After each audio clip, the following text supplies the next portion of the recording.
আমি খুব fed up আর পারছি না। এবার মনে হয় আমায় একটু থামতে হবে। হ্যালো এভরিওয়ান, আসসালামু আলাইকুম। আই হোপ সবাই অনেক বেশি ভালো আছেন। আমিও আলহামদুলিল্লাহ ভালো আছি। এই সকাল থেকে রাত পর্যন্ত বাচ্চাদের সাথে চিল্লাচিল্লি, বাসার কাজকর্ম এই নিয়ে আমি আর অতিষ্ঠ হয়ে যাচ্ছি।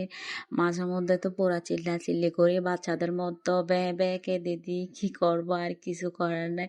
এগুলা তো আমাদের করতেই হবে, মেয়েদের জীবন বলে কথা। আজকে ইফতারিতে হানাফের বাবার জন্য একটু গুড়ের হালুয়া করছিলাম আর স্যুপ রান্না করছি। এরপরও একটু চা খাচ্ছিলাম, হানাফের বাবাকেও দিছি চা। আজকে যেহেতু গরুর দুধের চা খাচ্ছি, তাই তাকেও দিছি, কারণ সে পাউডার দুধের চা খায় না, তাই চা দেওয়া হয় না।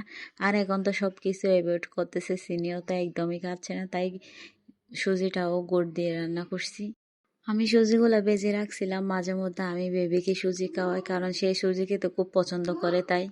এরপর আমি ডাইনিং টেবিলটা ক্লিন করে নিব, কারণ বেশ কয়েকদিন ধরে আমার ডাইনিং টেবিলটাও গোছালো হয়ে পড়ে আছে। আমার গোছাতে ইচ্ছে করছে না, কারণ যতক্ষণ গুছাই ততক্ষণই পরিষ্কার থাকে। এরপর আবার করে ফেলে, মানে 2-3 বাচ্চা তো আছে তাদের সাথে তাদের বাবাও এলোমেলো করে ফেলে।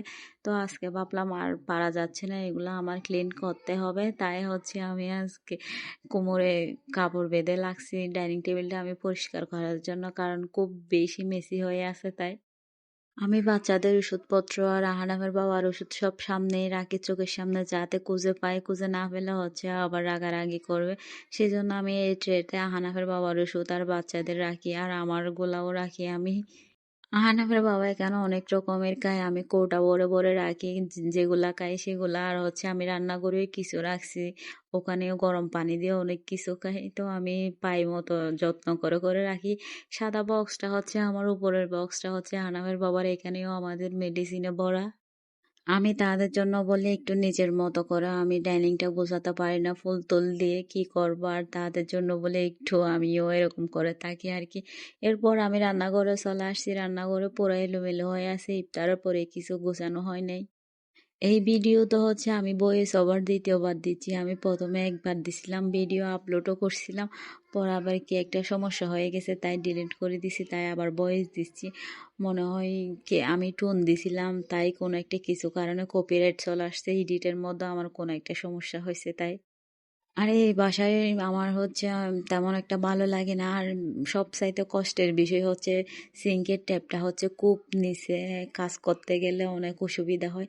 আমার একটা একটা আস্তে আস্তে ধুতে হয়, কোনো তাড়াহুড়া করে কাজ করতে পারি না একদমই। আমার ছেলের স্কুলের পাশে একটা বাসা আমি টার্গেট করে আছি, ওই বাসায় কাজ চলতেছে, তাই ওখানে চলে যাব চিন্তা করতেছি, যে কিনা রিজিক কোথায় আছে। আহনাফের বাবাকে বলে রাখছে ওই বাসা রেডি হলে ওই বাসায় চলে যাব। তো এই বাসাও আমাদের একটা বলের কারণে নিতে হয়েছে, নাইলে নিতাম না। আমি আশা করে বসে আছি ওই বাসাটা কখন রেডি হবে। আমি স্কুলে গেলে মাঝে মধ্যে ওই দিকে গিয়ে দেখি ওই বাসাটা রেডি হচ্ছে কিনা, কি করব আর। কারণ 3টা বাচ্চা নিয়ে তো দূর থেকে যাওয়া আসা অনেক কষ্ট হয়ে যায়, সামনে বর্ষাকাল আসলে তো আরো কষ্ট হয়ে যাবে।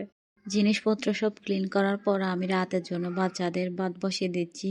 তো এগুলো করার পরে আমি সেহরির জন্য রান্না করে নিব। আজকে মাংস রান্না করব, তাই একটু তাড়াহুড়া করতেছি, কারণ আমারও ঘুমাতে হবে, তাই। আজকে এই পর্যন্ত, আপনাদের সাথে আরো অনেক গল্প হবে। সবাই ভালো থাকবেন, সুস্থ থাকবেন। আল্লাহ হাফেজ, আসসালামু আলাইকুম।